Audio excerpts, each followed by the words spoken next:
क्या आपके घर में 10 लोगों के मौजूदगी में 50 पौधे हैं? अगर आपके पास ऐसा नहीं है तो आप पहली बीमारी की ये कड़ी शुरू होती है। अच्छा, मैं एक रिसर्च पढ़ रहा था जिसमें वो बताते हैं कि ज़्यादा सोने से भी मोटापा आ जाता है। तो नाश्ते में क्या लेना चाहिए एक सेहतमंद बंदे को, जिससे उसका मोटापा भी ना बढ़े और वो एनर्जी भी सारी ले ले? शुगर के जो मरीज़ हैं वो कौन सा ऐसा खाना खाएं जिससे उनकी शुगर ना बढ़े? शुगर का बढ़ना और ब्लड प्रेशर का दोनों का बढ़ना बहुत ख़तरनाक होता है मरीज़ के लिए। तो हमें कौन से ऐसी एहतियाती तदाबीर अपनानी चाहिए कि हमारी शुगर लेवल के साथ ब्लड प्रेशर ज़्यादा ना हो?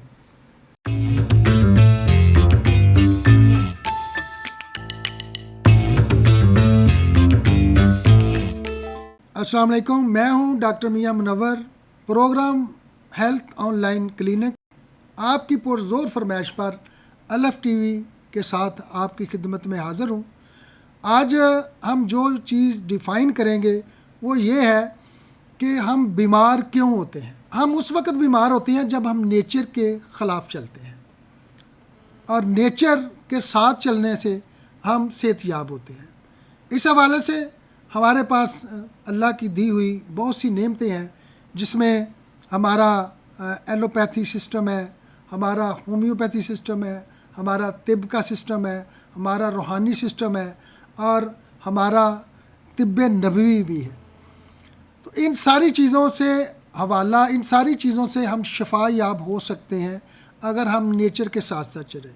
नेचर से जब हम हटते हैं तो नेचर से हटने का मतलब क्या है कि एक ऐसी चीज़ जो अल्लाह ने जिस अंदाज़ में उसको बनाया हुआ है, जैसे सब्ज़ियाँ हैं, अगर हम उनको स्टीम करके खाएंगे तो वो अपनी शक्ल में रहेंगी। जैसे ही हम उनकी शक्ल चेंज करेंगे, उनमें ज़्यादा मसाले, मिर्च मसाले डालेंगे, तो वो हमारे लिए मुज़र सेहत हो जाएंगी। ये प्रोग्राम स्पेशल जो आपके लिए हम पेश करेंगे, अलफ टीवी जो ये प्रोग्राम स्पेशल आपके लिए पेश करेगा, इसमें हम बहुत से माहिरीन को बुलाएंगे, जिसमें एलोपैथी के माहिरीन होंगे, जिसमें एक्सपर्ट होंगे होम्योपैथी के, तिब्ब नबवी के, और मौलाना हजरात को भी हम बुलाएंगे ताकि रूहानियत के हवाले से भी बात हो सके। अगर आपको सर दर्द है तो हम अगर इसको देखें कि हम सर दर्द के लिए एलोपैथिक में जाएं तो वो आपको पेन किलर देंगे, उससे भी आपकी सर दर्द ठीक हो जाएगी।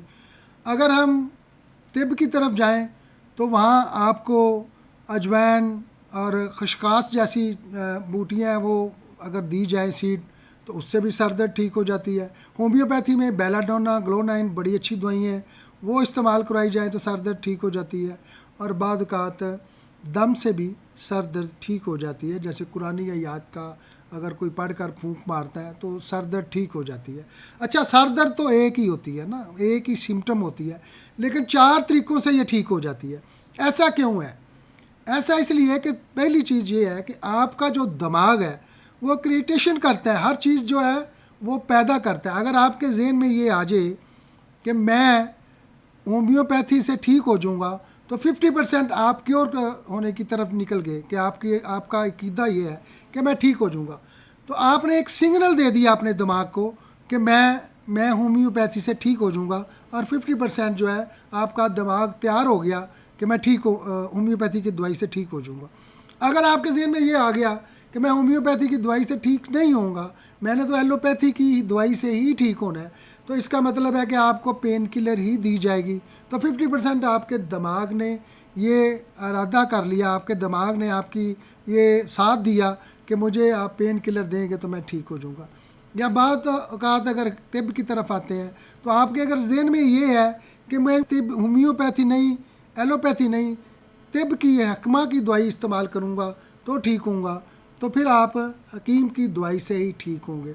और अगर इन तीनों की वजह से आप समझते हैं कि मैं इनसे ठीक नहीं होऊंगा, तो फिर आपके जहन में ये आएगा कि मुझे कोई नज़र लगी है या मेरे जहन में कोई और वसवसा है, तो वसवसों की वजह से फिर आप कहेंगे कि मुझे इसके लिए दम करवाना होगा, तो मुझे किसी अच्छे बुज़ुर्ग से या किसी अच्छे बंदे से मैं कहूँ कि वो मुझे दम करे, तो फिर मैं ठीक होऊंगा।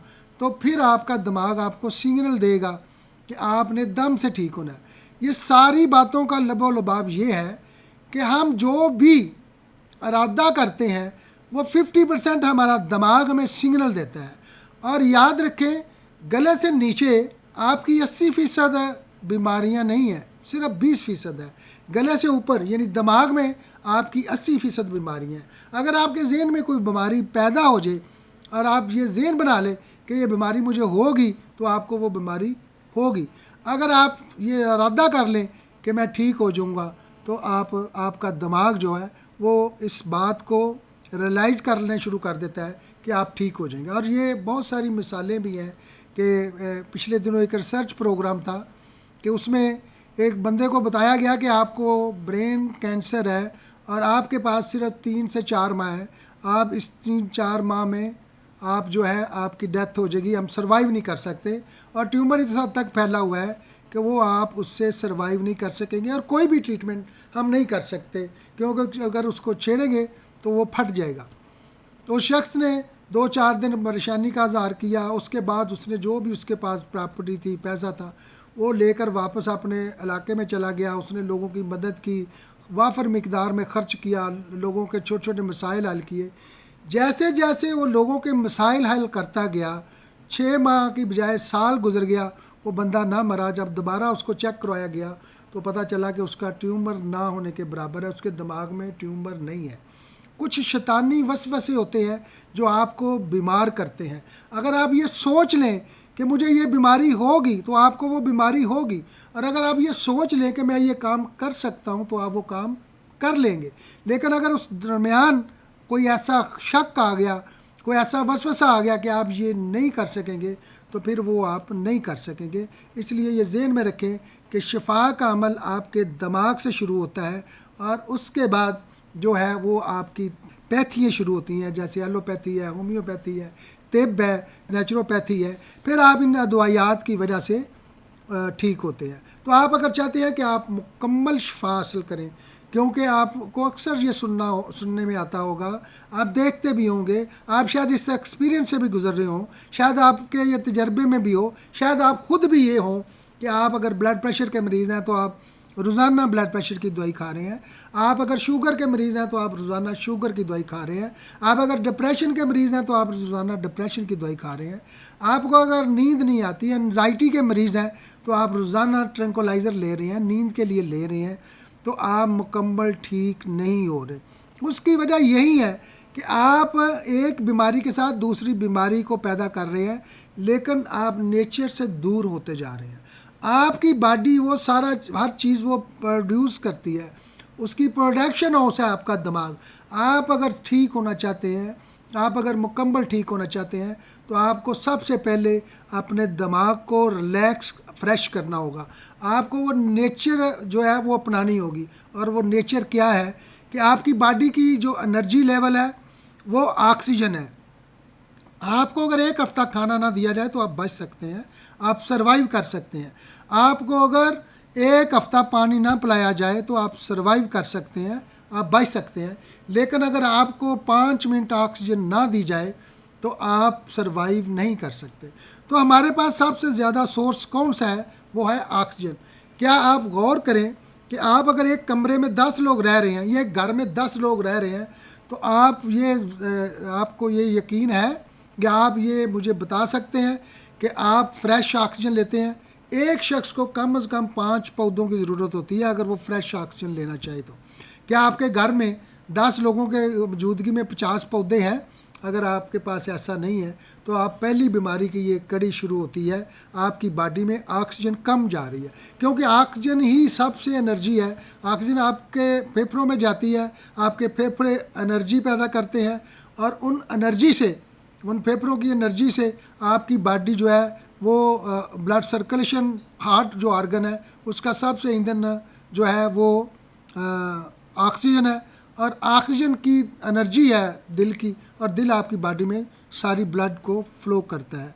और सबसे पहला सोर्स आपका ऑक्सीजन है। आपको अच्छी ऑक्सीजन ज़रूर लेनी चाहिए। नाज़रीन, आज हमारे बहुत ही काबिल एहतराम गेस्ट हैं जनाब डॉक्टर अरशद साहब, और ये बड़ा अरसे से मोटापे के ऊपर इनकी रिसर्च है और इन्होंने बहुत से लोगों को स्मार्ट किया।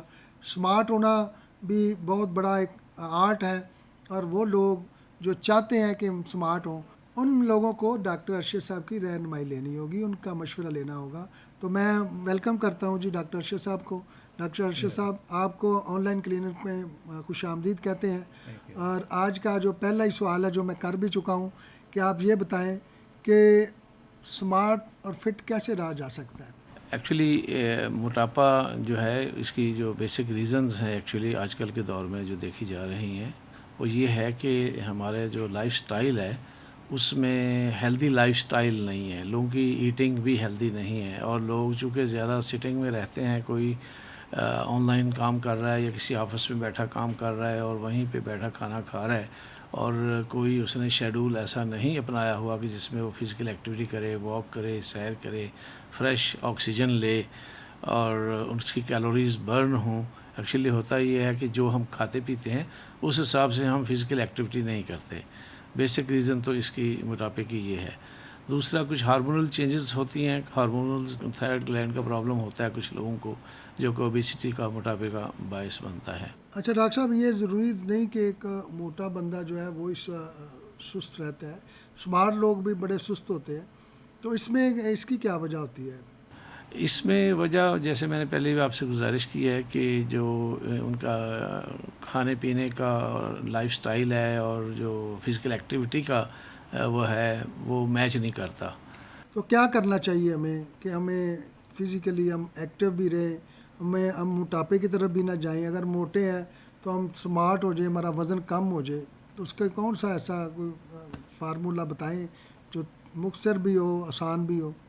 फिज़िकली एक्टिव और मेंटली एक्टिव और जिस्मानी तौर पे फिट रहने के लिए मैं समझता हूँ ज़रूरी है कि इंसान का एक स्केड्यूल होना चाहिए, जो परमानेंट बेसिस पे हो, कि कम से कम उसको नींद अपनी पूरी करनी चाहिए 7 से 8 घंटे की। और दूसरा ये है कि वाटर इनटेक, जो कि बड़ा इसमें रोल प्ले करता है। वाटर इनटेक की अक्सर लोगों में कमी होती है, जितना पानी उनको पीना चाहिए और उतना वो पानी नहीं पीते।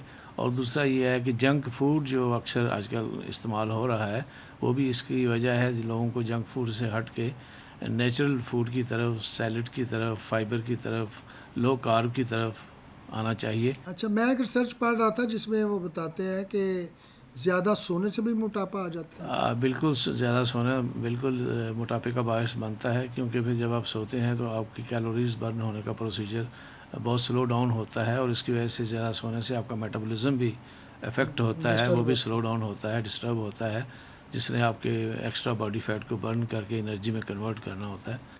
तो एक सेहतमंद बंदे के लिए कितने घंटे की जो नींद है वो ज़रूरी है? अप्रॉक्सीमेटली 7 से 8 घंटे नींद काफ़ी होती है। तो ये 7-8 घंटे सारे रात के ही होने चाहिए, दिन में भी वो आप 2-1-2 घंटा ले सकते हैं? मसलन होता है ना, कुछ लोग रात की नींद उनकी 5 से 6 घंटे होती है, तो वो उससे ज़्यादा नहीं ले सकते, तो दिन में फिर वो उसको उसको पूरा करेंगे तो वो एवरेज पूरी हो जाएगी। बिल्कुल पे हो जाएगी, ऐसी बात नहीं है। अगर 6 घंटे को रात को सो पाता है तो दिन को दोपहर लंच के बाद घंटा 1.5 घंटा अगर वो रेस्ट कर लेता है तो वो तो कंपनसेशन उसकी एवरेज पूरी हो एवरेज जाएगी। पूरी हो जाती है। तो नाश्ते में क्या लेना चाहिए एक सेहतमंद बंदे को, जो जिससे उसका मोटापा भी ना बढ़े और वो एनर्जी भी सारी ले ले?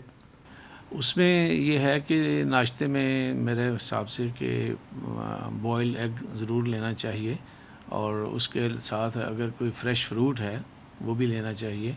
और ब्रेड वगैरह से जो है ना, ब्रेड आजकल ज़्यादा यूज़ होती है, ब्रेड से अवॉइड किया जाए।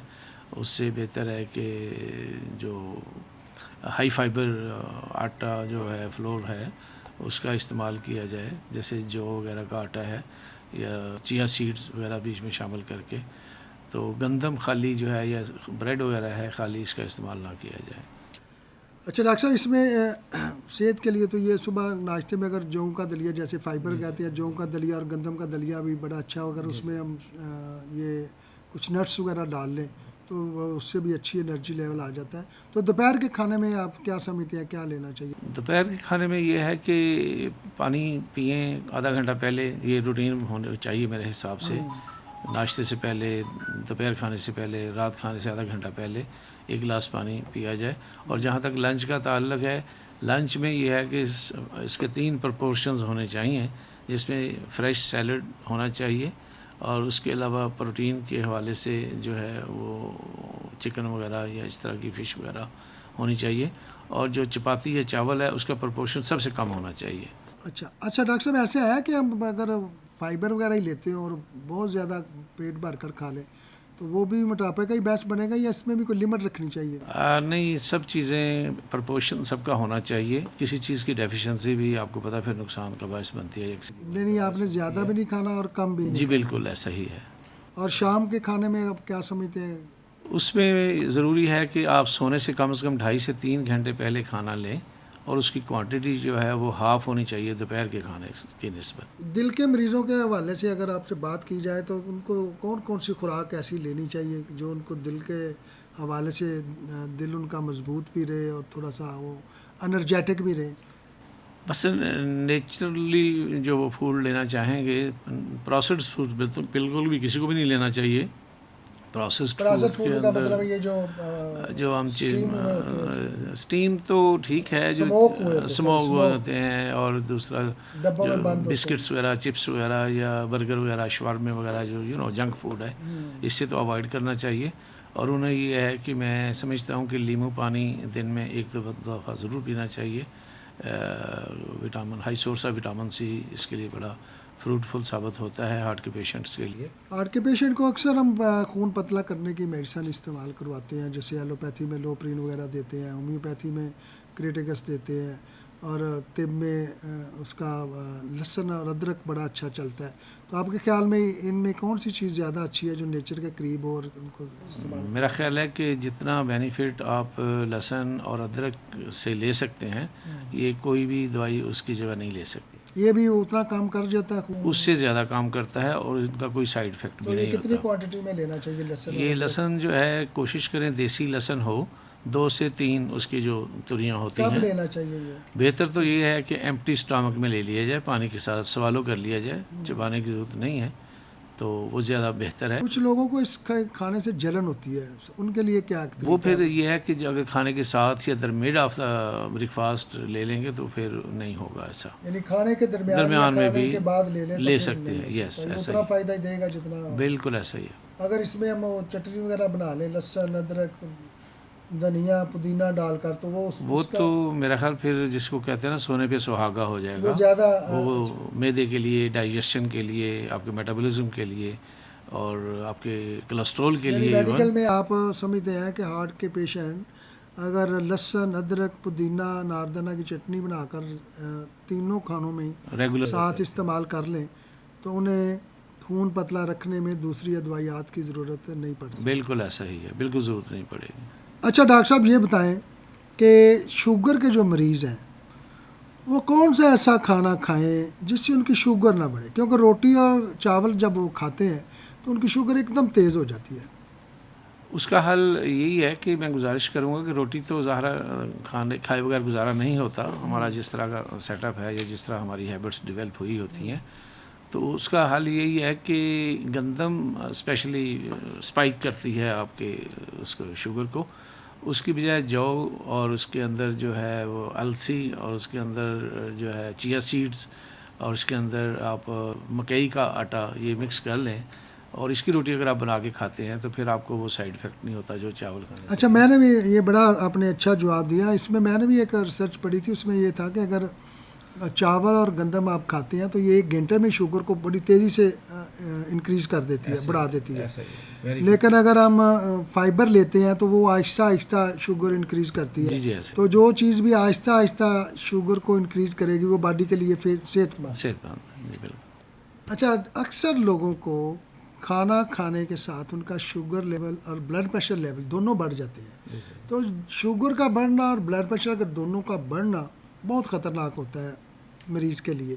तो हमें कौन सी ऐसी एहतियाती तदाबीर अपनानी चाहिए कि हमारी शुगर लेवल के साथ ब्लड प्रेशर ज़्यादा ना हो?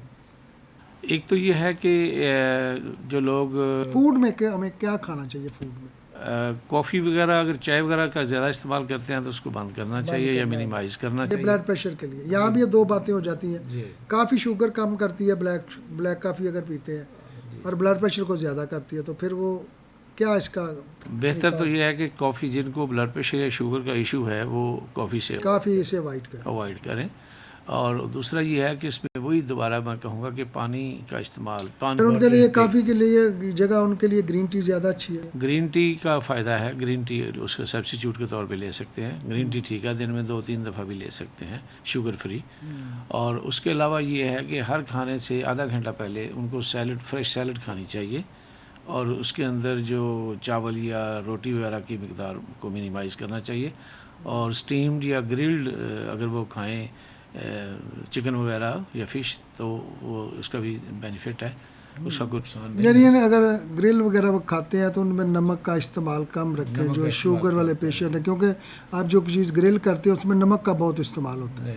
तो अगर शुगर के साथ ब्लड प्रेशर ज़्यादा तो फिर नमक का हमें कम इस्तेमाल, नमक का इस्तेमाल कम करें और उसको स्टीम या ग्रिल्ड। और इसके अलावा जो दालें वगैरह हम खाते हैं उसमें भी कोशिश करें कि साथ फाइबर को ज़रूर शामिल करें। सैलड वगैरह जो है उसको उसके अंदर मिक्स करके ज़रूर इस्तेमाल करें, फिर उसका ना शुगर पे कोई बैड इफ़ेक्ट होगा और ना ही ब्लड प्रेशर हाई होगा। जी डॉक्टर अरशद साहब, आपका बहुत शुक्रिया, आपने बड़ी ही मुफीद मालूमात फ़राहम की हमारे नाजरीन को। हम इंशाल्लाह आपको फिर किसी नशिस्त में दोबारा ज़हमत देंगे। नाजरीन, ये था हमारा प्रोग्राम ऑनलाइन हेल्थ क्लिनिक। इंशाल्लाह हम रोज़ाना जो भी प्रोग्राम का शेड्यूल होगा उसके हिसाब से हम आपके लिए बेहतरीन से बेहतरीन मुआलज और मुख्तलिफ मुआलज यहाँ बुलाएँगे, जो एक्सपर्ट होंगे, होम्योपैथी के एक्सपर्ट होंगे, एलोपैथी के एक्सपर्ट होंगे, तिब के और एक्सपर्ट होंगे तिब नबवी के।